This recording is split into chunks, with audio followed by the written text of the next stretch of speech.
نستعينه ونستغفره ونؤمن به ونتوكل عليه ونعوذ بالله من شرور أنفسنا ومن سيئات أعمالنا من يهده الله فلا مضل له ومن يضلله فلا هادي له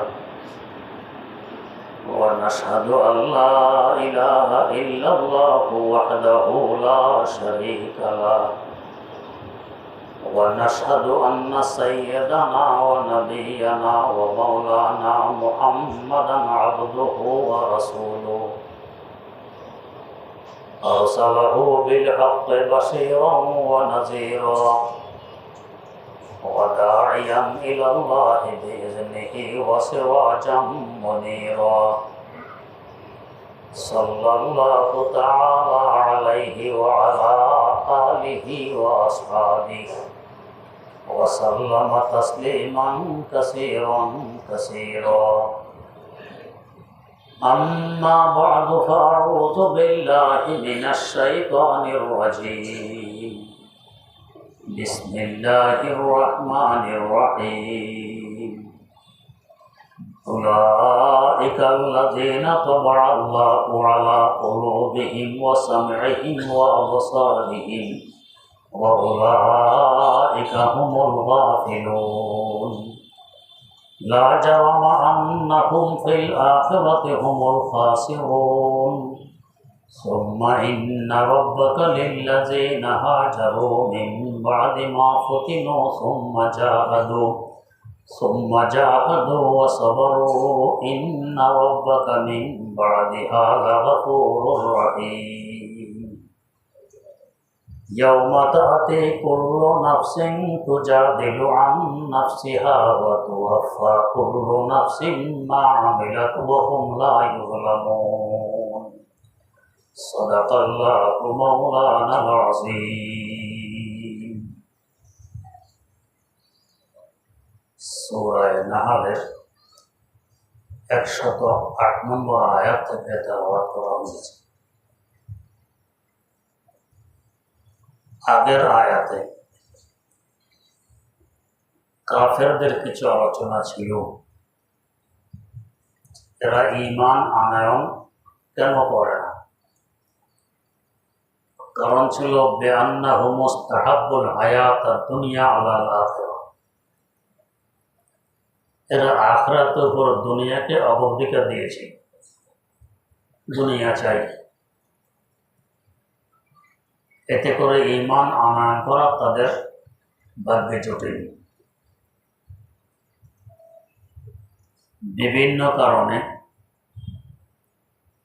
আল্লাহ রাব্বুল আলামিন বিভিন্ন পন্থা অবলম্বন করেন। এদেরও এ সমস্ত কারণে একটি পন্থা অবলম্বন করলেন কি, উলাইকাল্লাযীনা তাবাআল্লাহু আলা কুলুবিহিম, এদের অন্তরে মোহর মেরে দিলেন। হক না হক বোঝার যোগ্যতা তারা হারিয়ে ফেলে। ওয়াসামঈহিম, এদের কানেও মোহর মেরে দিলেন, হক কথা তারা শুনবে না। ওয়াবসারিহিম, চোখের সামনে পর্দা ঝুলিয়ে দিলেন, হক তারা দেখবে না। উলাইকা হুমুল গাফিলুন, এরাই গাফেল, এরাই উদাসীন। এরা প্রশ্ন করতে পারে, আমাদের অন্তরে আল্লাহ তো মোহর মেরে দিলেন, কানের সামনে চোখের সামনে পর্দা তিনি তো ঝুলিয়ে দিলেন, আমাদের দোষ কি? এখন না পর্দা ঝুলাইয়েছেন, অন্তরে মোহর মেরে দিয়েছেন, এর আগে তোমরা কি করেছিলে? আগের কর্মফল হিসাবে আল্লাহ পাক অন্তরে মোহর মেরেছেন, দোষ তোমাদের, আল্লাহর নয়। যেমন একটি ছাত্র পরীক্ষার হলে পরীক্ষার নীতি ভঙ্গ করার কারণে সাসপেন্ড করা হয়, কখনো 1 বছরের জন্য, কখনো 5 বছর, কখনো চিরদিনের জন্য স্পেল করা হয় যে তোমাকে আর সুযোগ দেওয়া যাবে না। কখনো যদি তাকে জিজ্ঞেস করা হয় তুমি শিক্ষিত হওনি, লেখাপড়া করোনি, কারণটা কি? সে যদি বলে আমার লেখাপড়া বন্ধ করে দিয়েছে সরকার, তাই পারেনি, আমার কি দোষ? কথা বললে কি চলবে? সরকার তোমার লেখাপড়া বন্ধ করে দিয়েছে কেন, কারণটা কি? কারণ তো তুমি নিজে। তুমি পরীক্ষার নীতি কেন ভঙ্গ করেছ, যার কারণে সরকার এই কাজ করতে বাধ্য হয়েছে। দোষ তোমার, সরকারের নয়। কারণ এদেরকে যদি আরো সুযোগ দেওয়া হয়, এরা নীতি আরো ভঙ্গ করবে, এদের দেখা দেখি আরো 10 জনও ভঙ্গ করবে। তো 10 জনকে রক্ষা করার উদ্দেশ্যে একজনের উপর এই ব্যবস্থা গ্রহণ করা হয়, যাতে অন্তত 10 জন বেঁচে যায়। যেমন যখন খেলাফতে ওসমানিয়া কায়েম ছিল, তুরস্কের ইস্তাম্বুলে ছিল দারুল খেলাফা, রাজধানী। 3 মহাদেশ শাসন করেছেন তারা। এমন দৃষ্টান্ত দুনিয়াতে বিরল। এর মধ্যেই দেখা গেছে আজকে এখানে বিদ্রোহ, কালকে এখানে গোলমাল, আরেকদিন ওইখানে মারামারি। তৎকালীন খলিফা গোপনীয়ভাবে পুরো মুসলিম জাহানের লোক পাঠাইলেন, এগুলো কারা করে? অশান্তি, ফিতনা ফাসাদ ছড়িয়ে রেখেছে এরা কারা? দেখা গেল এরা করে এরকম করে শিয়ারা, মারাত্মক একটি সম্প্রদায়। এরপর তিনি গোপনীয়ভাবে লোক পাঠাইলেন, নেতৃত্ব কারা কারা দেয় লিস্টি পাঠাও। লিস্টি পাঠানো হলো, এক রাতে কয়েক হাজার শিয়াকে হত্যা করে ফেলা হয়। এই সংবাদ শুনে তৎকালীন মুফতিয়ানে কেরাম খলিফার সাথে সাক্ষাতে গেলেন, জিজ্ঞেস করলেন এতগুলো লোককে এভাবে হত্যা করে ফেললেন, আপনি কি শরীয়তের দৃষ্টিতে যাচ পড়তাল করেছেন এরা হত্যার উপযোগী ছিল কিনা? খলিফা জবাব দিলেন, 2/3 প্রজাকে শান্তি দেওয়ার লক্ষ্যে 1/3 প্রজাকে হত্যা করা আমি বৈধ মনে করি। মুফতিরা ফিরে চলে আসলেন। দীর্ঘ 300 বছর যাবৎ তারা ক্ষমতা ছিলেন, আর বিতর্কত তেমন কোনো হাঙ্গামা সৃষ্টি হয়নি, একবারে সোজা হয়ে গেছে। কারণ এদেরকে রাখতে গেলে আরো অসংখ্য মানুষ কষ্ট পাবে, হত্যার শিকার হবে।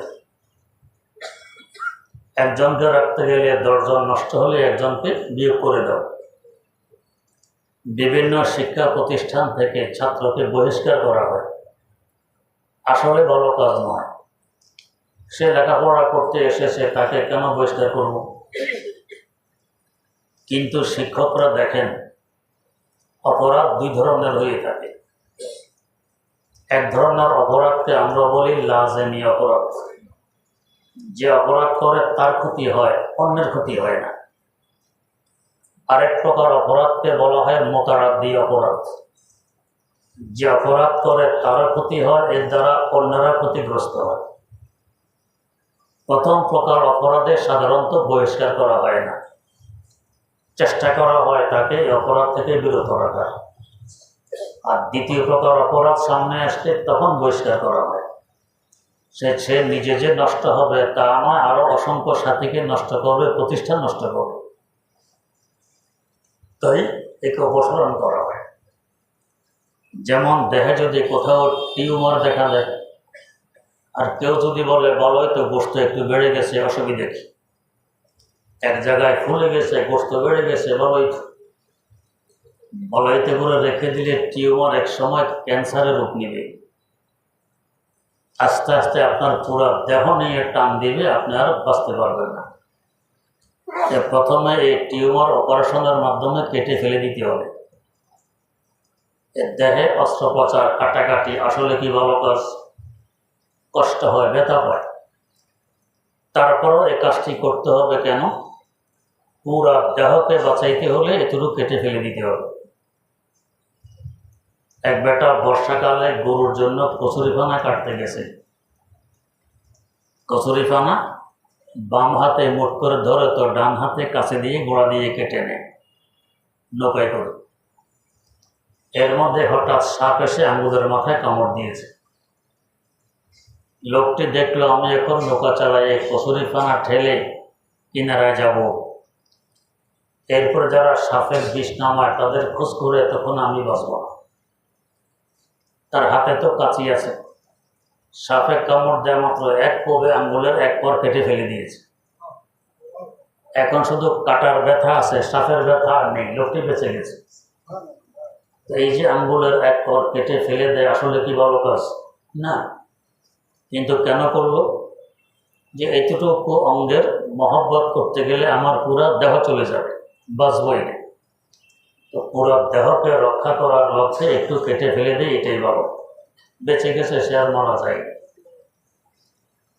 তো কাফের মুশরিক এদেরকে যদি আল্লাহ পাক আরো ডিল দেন, নিজে তো কাফের আছে আছে আরো 10 জনকে নষ্ট করবে, যাকে বলা হয় মুতাআদ্দি খারাবি।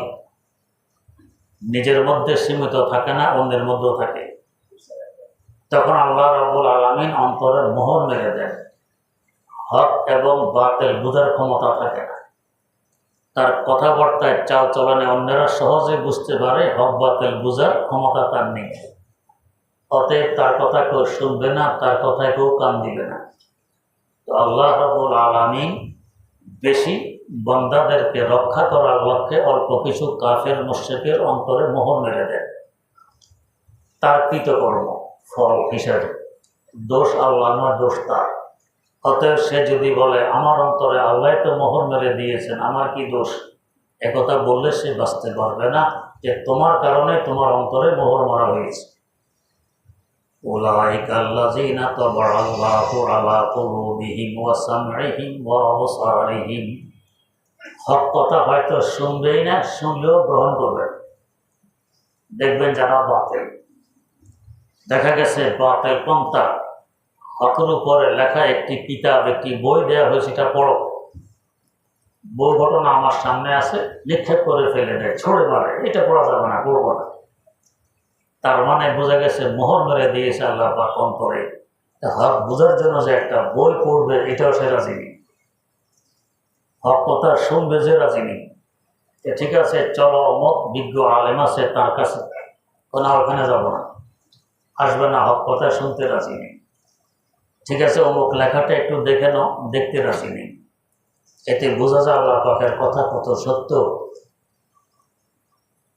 আল্লাযীনা তাবাআল্লাহু আলা কুলুবিহিম ওয়া সামঈহিম ওয়া আবসারিহিম উলাইকা হুমুল গাফিলুন।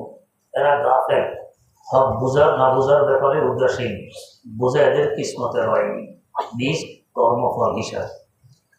লা জারামা আন্নাহুম ফিল আখিরাতি হুমুল খাসিরুন। এরা একসময় দুনিয়াও হারায়, আখিরাতও হারায়। বলতে পারেন দুনিয়া কিভাবে হারায়? দুনিয়াতে দেখি এদের অঢেল সম্পদ, এদের অস্ত্রের অভাব নেই, শক্তির অভাব নেই, ক্ষমতার অভাব নেই, সব কিছু আছে, দুনিয়া কই হারাই? দুনিয়ার মূল লক্ষ্য উদ্দেশ্য কি? শান্তিতে বসবাস করা। অঢেল সম্পদ থাকার পরও যদি শান্তি না থাকে, দুনিয়া হারানো হইল না? দুনিয়ায় তো হারানো হইল। আরেকজনের সম্পদ নেই কিন্তু শান্তিতে আছে, সে দুনিয়া পেয়ে গেছে। ডক্টর ইকবাল মরহুম আমরা যাদেরকে আদর্শ মনে করি, যেখান থেকে শান্তি আমদানি করতে চায় পশ্চিমা বিশ্ব, আমেরিকা, ইউরোপ, তিনি বহুদিন তাদের দেশে থেকেছেন, বিচক্ষণতার সাথে জরিপ করেছেন, এরপর তাদের আসল অবস্থা, বাস্তব অবস্থা কি সামনে তুলে ধরেছেন। তার ভাষায় তিনি বলছেন, তারিখ হয় আফরঙ্গ মেশি নৌকে দৌড়েছে, तारीख है अफरंग में से नौके दुए से, ये वादिये मैंने इशायान तजल्ली, ये ऐश फरावा, ये हुकूमत, ये तिजारत, दिल से न दे नूर में महरूम तसल्ली, दिल से न दे नूर में महरूम तसल्ली। তিনি বলেন তো মিল কারখানার ইন্ডাস্ট্রিজের ধোঁয়ায় তাদের আকার যেরকম কালো, অশান্তির অনলে জ্বলতে জ্বলতে তাদের অন্তরটা এরকম কালো। প্রশ্ন জাগে, অর্থ আছে, সম্পদ আছে, অস্ত্র আছে, ক্ষমতা আছে, জনবল আছে, ধনবল আছে, অস্ত্রবল আছে, সব আছে, অশান্তি কেন? আগে তিনি এক প্রশ্নের উত্তর দিচ্ছেন, ये ऐसे फरावा ये हुकूमत ये तिजारत दिल से न एबे नूर में मारो में तसल्ली दिल से न एबे नूर में मारो में तसल्ली। সব আছে, দিলের ভিতরে নূরে ঈমান নেই। নূরে ঈমান না থাকলে, সব থাকলে কি হবে? শান্তি তখন এই দিলে আসে না। শান্তির সম্পর্ক হলো অন্তরের সাথে। অন্তর যদি প্রশান্তি লাভ করে, দেহ অটোমেটিক শান্তিতে থাকে। অন্তরের শান্তি নেই, ভীষণ চিন্তা, ঘুমের ট্যাবলেট খাওয়ার পরও ঘুম আসে না। অন্তরের শান্তি আছে, ট্যাবলেট লাগবে না, এমনি ঘুমাইতে পারে। তো শান্তির সম্পর্ক অন্তরের সাথে। নূরে ঈমান না থাকলে যা ঘটে ওদের ওখানে তা ঘটে চলছে। যেমন এখন তো পারিবারিক বন্ধন ভেঙে পড়েছে, পিতামাতা অসহায়, দেখবে কি? যুবক ছেলে আরেক যুবতীকে নিয়ে উল্লাসে ব্যস্ত, আর যুবতী মেয়ে আরেক যুবককে নিয়ে আনন্দে মস্ত। পিতামাতার খোঁজ খবর নেয়ার মতো না সুযোগ আছে, না মন মানসিকতা আছে। বাধ্য হয়ে সরকার বুড়া বুড়ির ফার্ম খুলেছে। আমাদের দেশে হাঁস মুরগির ফার্ম আছে, গরু ছাগলের ফার্ম আছে, ওখানে বুড়া বুড়ির ফার্ম সরকার খাওয়ায়। তাদের দেখা দেখি আমাদের দেশে কিছু শুরু হয়ে গেছে, আমাদের দেশে শুরু হয়ে গেছে। কিন্তু আলহামদুলিল্লাহ এই পর্যন্ত বৃদ্ধা আশ্রমে কোনো আলেমের আব্বা, কোনো আলেমের আম্মাকে কেউ দেখতে পায়নি। ইনশাআল্লাহ আশা করি পাবেও না। অন্য লাইনের বহু আব্বা আম্মাকে পাওয়া গেছে, আলেমের আব্বা আম্মাকে পাওয়া যায়নি। এরা বোঝে যে পিতামাতার হক কি, এরা বোঝে পিতামাতার সেবা করলে, খেদমত করলে কি পাওয়া যায়, এরা বোঝে। দুনিয়াও পাওয়া যায়, আখেরাতও পাওয়া যায়। আল্লামা রুমির ভাষায়, ও খেদমতে মা দরপে দর কোন সবক শাম তাবেয়াবি হর দো আলম নেকে নাম তাবেয়াবি হর দো আলম নেকে নাম। তো পিতামাতার সেবা সকাল সন্ধ্যা অর্থাৎ সর্বক্ষণ করো। দুনিয়া আখেরাতে, দুনিয়া এবং আখেরাত তোমার উজ্জ্বল হবে। দুনিয়াও ফুটবে, আখেরাতও ফুটবে, দুইটাই করবে। তো ওদের এখানে এটা নাই, পারিবারিক বন্ধন ভেঙে গেছে এবং সামনে আরো ভাঙার পায়তা। অনেক সময় নিজে তো কষ্টে থাকে, তখন সুখে থাকতে দিব না। তারা তাদের এই কষ্টগুলো আমাদের মুসলিম দেশগুলোতে সাপ্লাই করার চেষ্টা করতেছে। আর আমরা যারা ওদের গোলা পানে দিয়ে মন মস্তিষ্ক ধুয়ে এসেছি, আমরাও তাদের সরে সুর মিলি, আমরাও তাদের সরে সুর মিলি। কিন্তু যারা এই ধরনের সুর মিলায়, দেখবেন অশান্তির আসল আগুনে কিন্তু তারা জ্বলতেছে, তারা অশান্তির আগুনে জ্বলতেছে। ঢাকা শহর বলে মসজিদের শহর, এত মসজিদ, বহু মসজিদ দেখবেন জায়গা নিয়ে কাড়াকাড়ি। দুজনের মামলা মোকদ্দমা, যখন দেখে জায়গা মনে হয় আমি আর পাচ্ছি না, তখন রাতারাতি মসজিদ বানায় দেয়। আমি খেতে পারবো না, তোকেও খেতে দিব না, মসজিদ বানায় দিই। এখন মসজিদ ভাঙতে গেলে জনগণ দিবে না, তো বস ও খেতে পারবো না, এও খেতে পারবো। তো যারা অশান্তিতে থাকে, তো অশান্তি আমি একা থাকবো কেন, তোকেও অশান্তিতে রাখবো।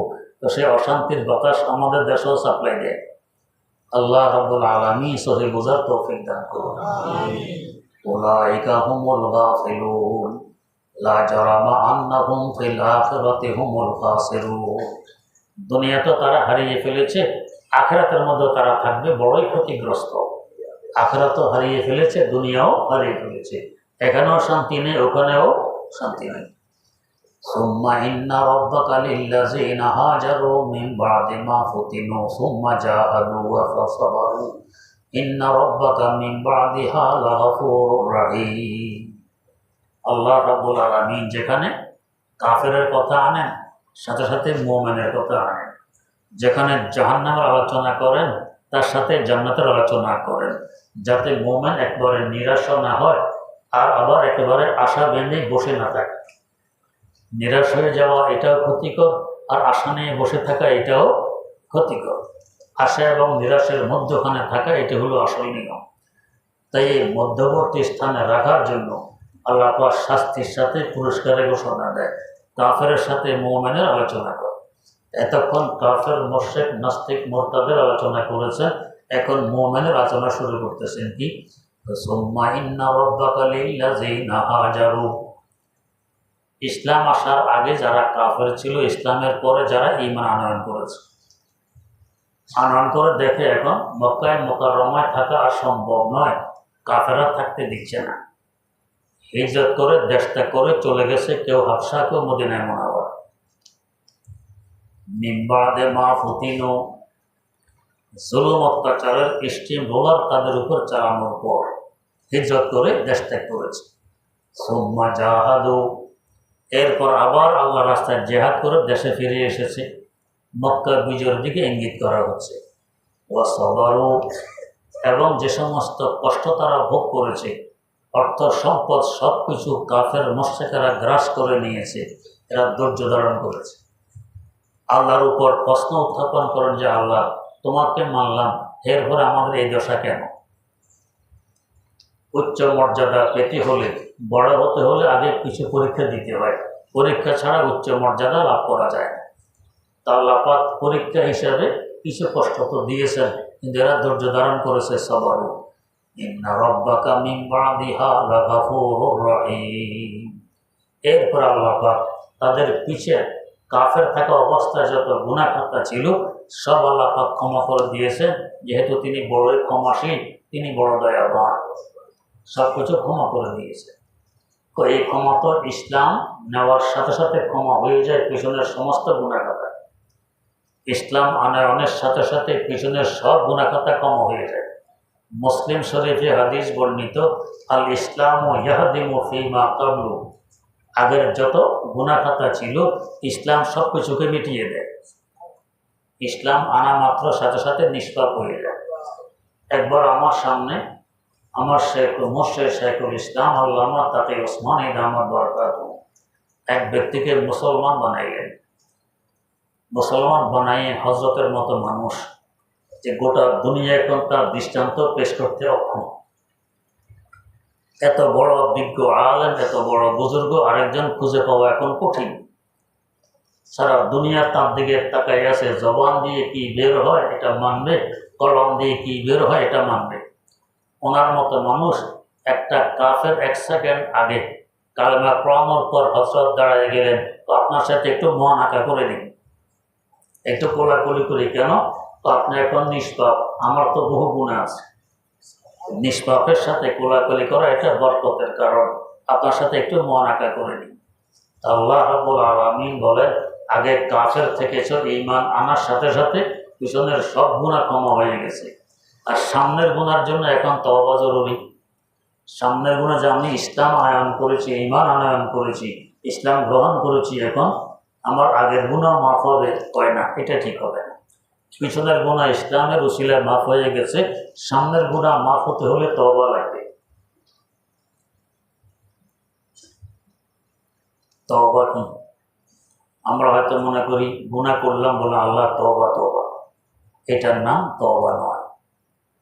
করাচি এক সাথী ছিল, সিলেট বাড়ি, বেচারার কথার বার্তা ছিল তওবা তওবা। ধীরে ধীরে কথা বলতো, ফাঁকে ফাঁকে তওবা তওবা বলতো। যেমন কেউ কথা বলার সময় বলে বুঝাইতে পারলাম তো, কেউ বলে বুঝেছেন তো কথা, ইত্যাদি ইত্যাদি বলে থাকে কথার বার্তা। আল্লাহর ওই বান্দা ফাঁকে ফাঁকে বলতো তওবা তওবা। তো অধিক হারে তওবা তওবা বলার কারণে বাকি সাথীরা তার নাম ফেলে দিয়েছে তওবা তওবা। সে আসলে বলতে তওবা তওবা এসে গেছে। একবার আরেক সাথী তাকে বলল, ভাই আপনার এখন নাম ফেলে দিয়েছে তওবা তওবা। কেন? আপনি কথার ফাঁকে ফাঁকে বেশি বেশি তওবা তওবা বলেন। এই কথা শোনার পর বলতেছে কি, তওবা তওবা, আমি বুঝি তওবা তওবা বেশি বলি। বলেন, শুরুতে আগে তওবা তওবা বলে এরপরে আমি বুঝি তওবা তওবা বেশি বলি। আল্লাহ। তো ইসলাম আনয়ন করার পর যে ইসলামের কারণে সব গুনাহ মাফ হয়ে যাবে, এটা পিছনেরটা। সামনেরটার জন্য আবার তওবা করা লাগবে। তা তওবা কি? শুধু গুনাহ করলাম আর ওই বেচারা মতো তওবা তওবা বলে ফেললাম হয়ে গেছে? না, এটা তওবা নয়। তওবা হলো 5 কাজকে একত্রিত করার নাম। সে 5 কাজ কি? 1 নম্বর, তৎক্ষণাৎ গুনাহ ছেড়ে দেয়া। তৎক্ষণাৎ গুনাহ ছেড়ে দেয়া। 2 নম্বর, সামনে গুনাহ না করার দৃঢ় প্রতিজ্ঞাবদ্ধ হওয়া। সামনে গুনাহ না করার দৃঢ় প্রতিজ্ঞাবদ্ধ হওয়া। 3 নম্বর, গুনাহের কারণে আন্তরিকভাবে লজ্জিত ও অনুতপ্ত হওয়া। 4 নম্বর, আল্লাহর হক সম্পর্কীয় যদি গুনাহ হয়, যেমন নামাজ পড়েনি, রোজা রাখিনি, এগুলো কাজা করা। এই নয় যে নতুন কোনো নামাজ ছুটে গেলে কাজা লাগবে, পুরাতন নামাজ ছুটে গেলে এটা কাজা লাগবে না, এগুলো গাঁজাখুরি কথা। আপনি আমার থেকে 1 লাখ টাকা ঋণ নিয়েছেন, 1 সপ্তাহ পরে পরিশোধ করবেন, 10 দিন হয়ে গেছে। আর আরেক ব্যক্তিও নিয়েছিল 1 লাখ টাকা ঋণ, পরিশোধ করবে 1 সপ্তাহ পরে, 1 বছর হয়ে গেছে। এখন যদি কেউ বলে এই নতুন তাজা ঋণ যেটা 10 দিন আগে নিয়েছিল এটা তো আদায় করা লাগবে, পরিশোধ করা লাগবে, আর পুরনো 1 বছর আগের যে 1 লাখ টাকা নিয়েছিল এটা আর পরিশোধ করা লাগবে না, এটা আদায় করা লাগবে না। কোন পাগলে কথা মানবে? আমাদের মধ্যে একটি সম্প্রদায় আছে, তারা বলে কি নতুন কোন নামাজ কাজা হয়ে গেছে এটা তো পড়া লাগবে, আর আগে যে বছরকে বছর পড়েননি সেগুলো আর কাজা লাগবে না। এগুলো গাঁজাখুরি কথা। ইসলামী শরীয়ত এমন কথা বলে না। পুরনো নামাজেরও কাজা লাগবে, পুরনো রোজারও কাজা লাগবে, নতুন নামাজেরও কাজা লাগবে, নতুন রোজারও কাজা লাগবে। আর যদি হক বন্দার সম্পর্কীয় হয়, কারো পয়সা মেরে দিয়েছি, কারো গাছের ফল খেয়ে ফেলেছি, কারো কিছু নিয়ে এসেছি অনুমতি ছাড়া, ইত্যাদি ইত্যাদি, এগুলো পরিশোধ করা লাগবে। 4 নম্বর শর্ত। 5 নম্বর শর্ত হলো কান্নাকাটি করে আল্লাহ পাকের কাছে ক্ষমা চাওয়া লাগবে। এই 5টি শর্ত পূরণ হলে একে বলে তওবা। যদি এই 5 শর্ত পূরণ করে কেউ তওবা করে, তার অবস্থা হয় আত-তাইবু মিনাজ যামবি কামা লা যামবা লাহু, যেন সে গুনাহটা করেনি। আল্লাহ পাক এরকম পরিষ্কার বানায়। আল্লামা রুমির ভাষায় তওবা চওবা সাদাকে শিবা আমদান বরদরে হকন মুসলমান আমদান, বরদরে হকন মুসলমান আমদান। নতুন ইসলাম গ্রহণ করে যেরকম নিষ্পাপ হয়ে যায়, তার তওবা করলে গুনাহগার বান্দা এমন নিষ্পাপ হয়ে যায়। তওবা বড়ই গুরুত্বপূর্ণ জিনিস। তওবা করলে আমার আল্লাহর ওয়াদা, আল্লাহ পাক তওবা কবুল করে নেন, তবে এই 5টি শর্ত সহকারে। যেমন আপনারা হয়তো আমার মুখ শুনেছেন যে এক ব্যক্তি বাস্তবে পুরুষ, উপরে সেজেছে মহিলা, ট্রান্সজেন্ডার, উপরে সেজেছে মহিলা, বাস্তবে পুরুষ। শাহী হারিমের মধ্যে চাকরি নিয়েছে, রানী এবং শাহজাদিদেরকে গোসল করানোর চাকরি। বলেন তো এবার অবস্থা কি হবে? সে গুনাহে লিপ্ত, মারাত্মকতম গুনাহে লিপ্ত। আমার আল্লাহ দিন দেন, তবে ছাড় দেন না। সময় দেন, দেখি ফিরে আসে কিনা, ফিরে আসে কিনা, ফিরে আসে কিনা। যেহেতু তিনি হালিম, বড় ধৈর্যশীল, তার মতো ধৈর্যশীল কেউ নেই। তিনি দিন দেন কিন্তু ছাড় দেন না, ধরবেন এক সময়। যতই জুলুম অত্যাচার করি, বাঁচ থেকেও পারবো না, এক সময় ধরবেন। এটা তার বিধান। এই বেচারা এত বড় গুনাহে লিপ্ত, আল্লাহ এমনি ছেড়ে দিল? এভাবে বহুদিন যাবৎ সে হারিমের শাহীকে গুনাহে লিপ্ত, রানী আর শাহজাদেরকে গোসল করা। এর মধ্যে একদিন রানীর হার হারিয়ে গেছে, সোনার হার পাওয়া যাচ্ছে না। এখন চতুর্দিকের সব গেট বন্ধ, ভিতরে তল্লাশি হবে হার কে নিয়েছে, এমনকি উলঙ্গ করে তল্লাশি, যাতে হারকে লুকিয়ে রাখতে না পারে। এখন বলেন তো এই লোকটার অবস্থা কি হবে? যখন উলঙ্গ করা হবে, ধরা পড়বো আমি পুরুষ, এতদিন নারীর পরিচয়ে আমি এই কাজটা করেছি, আমার তো শির উচ্ছেদ হওয়া অনিবার্য, আর তো বাঁচার উপায় নেই। তল্লাশি শুরু হয়ে গেছে, তার সিরিয়াল আসবে, তার শির উচ্ছেদ হবে, অবস্থা কি হবে? এখন এই বেচারা নীরবে আল্লাহ পাকের দরবারে তওবা শুরু করছে। আল্লাহ, তোমার বান্দা থেকে আমি আমাকে লুকাইতে পারি, তোমার থেকে তো পারি না। তুমি তো জানো আমি কে, আমি কি অপরাধ করেছি। আল্লাহ আমার রোমের ভাষায় বলতেছে, তওবা করদাম মান জেহার না করদানি, তওবা করদাম মান জেহার না করদানি। আল্লাহ অন্তত এবার যদি আমার অপরাধটা তুমি লুকিয়ে রাখো, আল্লাহ তওবা করলাম, ওয়াদা দিলাম জীবনে আর কোনো গুনাহে লিপ্ত হব না। আমার আল্লাহ রহমানুর রহিম। তার সিরিয়াল আসবে, এই সময় আওয়াজ উঠলো, হাড় পাওয়া গেছে, হাড় পাওয়া গেছে, হাড় পাওয়া গেছে। হাড় একটি হাঁস খেয়ে ফেলছিল, পায়খানার সাথে বেরিয়ে আসছে, হাড় পাওয়া গেছে। এ বেঁচে গেল তার এই তওবার কারণে।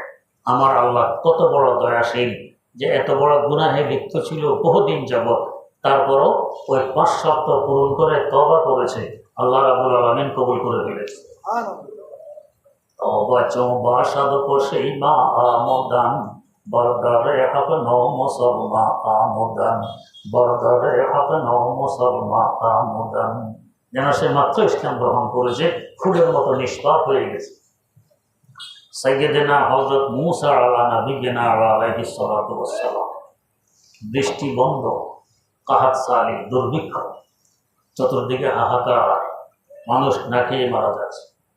হযরত মূসা আলাইহিস সালামের কাছে এসে লোকেরা হুজুর দোয়া করেন। হুজুর সময় দিলেন, ইস্তেসকার নামাজ হবে।